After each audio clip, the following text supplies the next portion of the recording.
ഇറാനെതിരെ പുതിയൊരു യുദ്ധം ആരംഭിക്കുകയാണെങ്കിൽ അമേരിക്കയ്ക്ക് ദുരന്തപൂർണമായ പ്രത്യാഘാതങ്ങൾ ഉണ്ടാകുമെന്ന മുന്നറിയിപ്പുമായി എത്തുകയാണ് ഇറാൻ ജനത പേർഷ്യൻ ഗൾഫിലും ഒമാൻ കടലിലും വെച്ച് അമേരിക്കൻ സൂപ്പർ പവറിനെ മുക്കിക്കൊന്നുവെന്ന് ചരിത്രം രേഖപ്പെടുത്തുമെന്നും പ്രസ്താവനയിൽ പറഞ്ഞു. ഇറാന്റെ പരമോന്നത നേതാവ് ആയത്തുള്ള മുജ്തബ ഖമനേയിയുടെ മുതിർന്ന ഉപദേഷ്ടാവായ മൊഹസിൻ റസായിയാണ് ഈ മുന്നറിയിപ്പ് നൽകിയത്.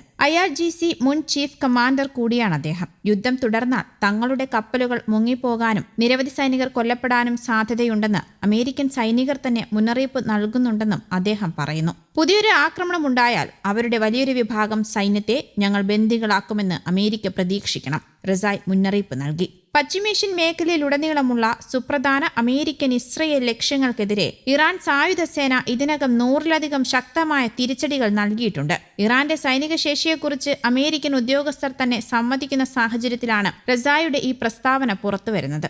പരമോന്നത നേതാവിന്റെ ആരോഗ്യത്തെക്കുറിച്ച് അമേരിക്കയും സഖ്യകക്ഷികളും പ്രചരിപ്പിക്കുന്ന കിംവദന്തികളും റസായി തള്ളിക്കളഞ്ഞു. നേതാവ് യുവാവാണ്, ആരോഗ്യവാനും ഊർജ്ജസ്വലനുമാണ് എന്നാണ് അദ്ദേഹം പറഞ്ഞത്. മുൻ നേതാവ് ആയത്തുള്ള അലി ഖമനേയിയുടെ രക്തസാക്ഷിത്വത്തിന് ശത്രുക്കളോട് പ്രതികാരം ചെയ്യുമെന്നും ഇസ്രയേലിന്റെ നാശത്തിലൂടെ മാത്രമേ അത് പൂർത്തിയാകൂ എന്നും അദ്ദേഹം ആവർത്തിച്ചു. ഇസ്രയേലിന്റെ താൽപര്യങ്ങൾക്ക് വേണ്ടി ട്രംപ് സ്വയം ബലിയേടാവുകയാണെന്നും അമേരിക്കയെ സഹായിക്കാൻ യൂറോപ്യൻ രാജ്യങ്ങൾ വിമുഖത കാണിക്കുന്നത് വഴി അവർ അമേരിക്കയിൽ നിന്ന് അകലുകയാണെന്നും റസായി പറഞ്ഞു. അതേസമയം വർഷങ്ങളോളം നീണ്ടു നിൽക്കുന്ന യുദ്ധത്തിനാവശ്യമായ ആയുധശേഖരം തങ്ങളുടെ പക്കലുണ്ടെന്ന് മുതിർന്ന ഇറാനിയൻ പാർലമെന്റ് അംഗം അലാവുദ്ദീൻ ബൊറൂജർദി പറഞ്ഞു. മിസൈലുകളുടെയും ഡ്രോണുകളുടെയും വൻ ശേഖരം ഇറാന്റെ പക്കലുണ്ടെന്നും അദ്ദേഹം വ്യക്തമാക്കി. ഇറാൻ തങ്ങളുടെ പൂർണ്ണ സൈനിക ശേഷി ഇനിയും വെളിപ്പെടുത്തിയിട്ടില്ല എന്നും പല യുദ്ധതന്ത്രങ്ങൾ ഇനിയും പുറത്തെടുക്കാൻ ബാക്കിയുണ്ടെന്നും ഇറാൻ പാർലമെന്റിലെ national security and foreign policy കമ്മിറ്റിയുടെ ഡെപ്യൂട്ടി ചെയർമാനായ അദ്ദേഹം കൂട്ടിച്ചേർത്തു. ഹോർമുസ് കടലിടുക്കിലെ അമേരിക്കൻ നാവിക ഉപരോധം ഫലപ്രദമല്ലെന്നും അദ്ദേഹം വിശേഷിപ്പിച്ചു.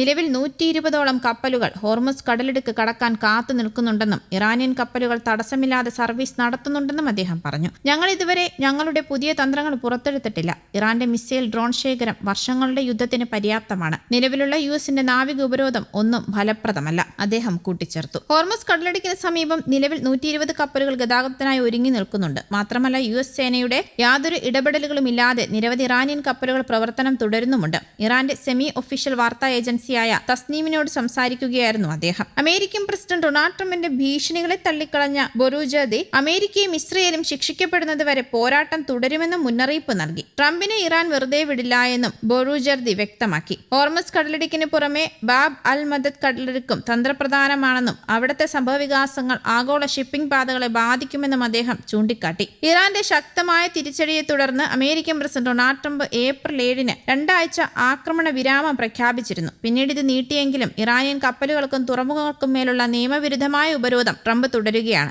ഇതിനു മറുപടിയായി ഇറാൻ തന്ത്രപ്രധാനമായ ഹോർമുസ് കടലിടുക്ക് അടച്ചാണ് പ്രതികാരം ചെയ്തത്. ഇറാൻ അധികൃതരുടെ അനുമതിയുള്ള കപ്പലുകൾക്ക് മാത്രമേ ഇപ്പോൾ ഇതിലൂടെ കടന്നുപോകാൻ കഴിയൂ. ഇത് ആഗോള ഊർജ്ജ വിപണിയെ പിടിച്ചുലയ്ക്കുകയും അമേരിക്കയിൽ ഇന്ധനവില വർദ്ധിപ്പിക്കുകയും ചെയ്തിട്ടുണ്ട്. നിലവിലെ രാഷ്ട്രീയ പ്രതിസന്ധിയിൽ ട്രംപ് കോൺഗ്രസിനെ പഴിചാരാൻ സാധ്യതയുണ്ടെന്നും റസായി പറയുന്നു. കോൺഗ്രസ് യുദ്ധത്തിനെതിരായാൽ ട്രംപ് അവരെയും ഡെമോക്രാറ്റുകളെയും കുറ്റപ്പെടുത്തും. മറിച്ച് കോൺഗ്രസ് യുദ്ധത്തെ പിന്തുണച്ചാൽ അതിന്റെ പ്രത്യാഘാതങ്ങളുടെ ഉത്തരവാദിത്തം അവർക്കാണെന്നും ട്രംപ് പറയും, റസായി കൂട്ടിച്ചേർത്തു. യുദ്ധം അവസാനിപ്പിക്കാൻ ഇറാൻ മുന്നോട്ട് വെച്ച 10 നിബന്ധനകൾ അംഗീകരിക്കുന്നതാണ് അമേരിക്കയ്ക്ക് മുന്നിലുള്ള ഏറ്റവും കുറഞ്ഞ ചിലവുള്ള മാർഗമെന്നും അദ്ദേഹം പറയുന്നുണ്ട്. ഉപരോധങ്ങൾ നീക്കുക, നഷ്ടപരിഹാരം നൽകുക, ആക്രമണങ്ങൾ പൂർണ്ണമായി അവസാനിപ്പിക്കുക എന്നിവയാണ് ആ പ്രധാന നിബന്ധനകൾ. News desk Kerala Kaumudi.